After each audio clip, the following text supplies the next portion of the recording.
ரசிகர்களே, நான் உங்களோட கோவிந்தராஜ் கோமாளி பேசுறேங்க. அபீஸ் தெருக்கூத்து வீடியோ உடனே வந்தடைய சப்ஸ்கிரைப் பண்ணுங்க, பக்கத்தால பெல் பட்டனை கிளிக் பண்ணுங்க.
மகளே, அம்மா மகளே, மல்லிகை முள்ளிகை கோங்கு மாந்தாரம் என்று சொல்லக்கூடிய பலஜாதி வாசனாதி மலர்களை படித்து உங்கள் பாதங்களை பன்னீரால் கழுவி இடது பட்டாடியால் பிடித்து உங்க திவ்ய பொற்படி பாதமானது பட்டது பன்னீரால் கழுவி பட்டாடியால் பிடித்து எப்படி எப்படி பலஜாதி மலர்களை உங்க பாதத்திலே கொட்டி குமித்து நான் வந்தனம் புரிந்தேன் அம்மா.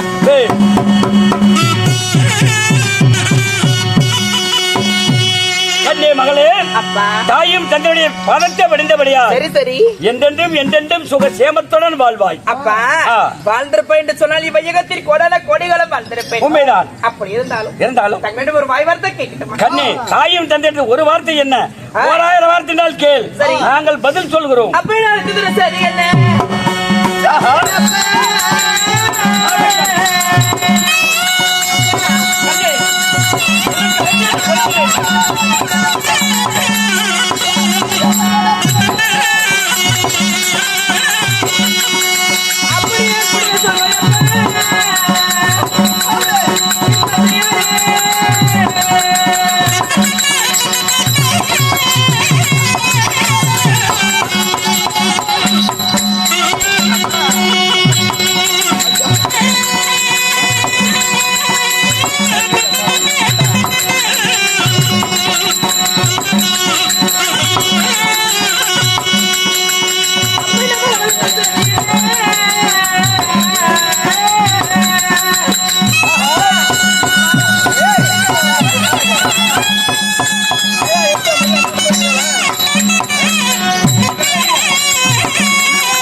மகளை 1000 தாதிமார்களை விட்டு என்ன அதிசீக்கிரமா வளர்த்த காரணம் என்னப்பா?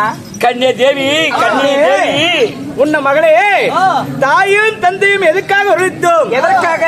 காரணம் தெரியுமா? என்னமா காரணம்? கண்ணுக்கு கல்யாணம்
உனக்கு காலத்துல சரி சரி திருமணம் செய்து வைக்கலான்னு உன் தாயும் தந்தையும் நாங்க ஆசைப்பட்டிருக்கிறோம். காலகாலத்துல கல்யாணம் பண்ணாலும் ஆசைப்படுமா? அட நம்ம நாட்டுல கல்யாணக்காரின்னு சொல்றீங்க. நம்ம நாட்டுல அக்கா என் மகளை கல்யாணம் பண்ணணும்ல. ஏன் நீ விசனம் பிடிச்சிட்ட? என்னாச்சு? கப்பல முடிவு போச்சு. நம்ம பாதாள ராகலோகத்துல சரி. இன்னைக்கு நல்ல காரியம் செய்யணும், ஒரு நல்ல காரியம் செய்யணும். ஆமா. அப்படியா? எங்க மத்தலக்காரரு எங்க அப்பனுக்கு கல்யாணம், எங்க அப்பனுக்கு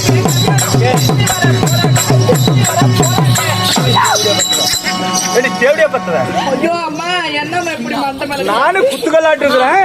அப்படி இன்னொரு பொண்டாட்டி வர தேவைப்படுதா? என்ன இருந்தாலும் ஒண்ணும் பண்ண முடியல. ஏம்மா, இப்ப என்ன சொன்ன? என்ன சொன்ன அவள? இல்ல அதுக்கு முன்னால என்ன சொன்ன நீ? தேவடியா பத்ததானே? நீ யாரு? அம்மா இது யாரு? மக ஆறுக்கு பிறந்தா? எதுக்குதான் பிறந்தா? அப்ப நீ தேவடியாரு? கோவத்தனமா சொல்ல வேண்டியதா? என்ன கோவத்தடை? கோவத்தலையில ஒடுங்கலை இல்ல. கண்ணு அப்பா எனக்கு கல்யாணம் உங்களுக்கு இல்லம்மா. கல்யாணம் இல்லையா? அப்ப மத்தலக்காரரு எங்க அம்மாவுக்கு கல்யாணம், எங்க அம்மாவுக்கு கல்யாணம். அப்பா வர போறாங்க, அப்பா வர போறாங்க. மண்டல பொண்ணு வருது. உனக்கு என்ன அறுபதான் கல்யாணம்? அம்மா எனக்கு கல்யாணமா? எனக்கு பண்டி வச்ச கூட தான் பண்டிக்குவேன். எங்க உங்க ஒப்பிட மாட்டாரு. அடியா பைத்தியக்காரி, வெத்த புள்ளைய முன்ன வச்சுட்டு என்ன நீ வார்த்தை பேசுற? ஏண்டி, இங்க ஒரு வயசு புள்ள பக்கத்துல இருக்கிறா. என்னமோ இன்னொரு கல்யாணம் சொன்னா லவ்க்குன்னு கை தவறி டேய், ஒரு வயசு புள்ள பக்கத்துல இருக்கும்போது என்ன வார்த்தை பேசுறது? 4 பப்ஸ் மட்டும் தின்றுக்கிறான் பொட்டிக்காரன். என்ன நடக்குதுன்னே தெரியாத மம்முக்குன்னு இருக்கிறான். ஏங்க கல்யாணம் அம்மாவுக்கு கல்யாணம் சொன்னாலா எனக்கு வெக்கம் வந்துருச்சுங்க. ஏப்பா பைத்தியக்காரி, காரியங்கிறீங்களே, நம்ம வீட்டுல நான் பணமா விழுந்து போச்சு. கண்ணே தேவி, அப்படி இல்ல கண்மணி. சரி சரி கண்ணை உழுப்பி. அப்பா ஆனா உனக்கு உயிருக்கு 16 மங்கையில பெண்ணாக இருக்கிற ஆமா. நாங்க காலாகாலத்துல தாயும் தந்தையும் நல்லா இருக்கும் போது உனக்கு நாங்க ஒரு கல்யாணம் செய்து வைக்கணும். ஓ திருமணம்னா எனக்கு திருமணம் செய்து வைக்கணும். இப்படி எங்களுக்கு கல்யாணம் இல்லை, எனக்கு கல்யாணம் இல்லடி. உனக்கு கல்யாணம் செய்து வைக்கணும். எனக்கு கல்யாணம். ஆமா. அப்பா ஆ. நான் ஒரு வாய் வார்த்தை சொல்லட்டுமா? என்ன சொல்ல போகிறான்? கல்யாணம் பண்ணிக்கும், அப்படியா? வாழ்க்கை சுகமா இருக்கும். ஆகட்டும். ஆமா. அப்பா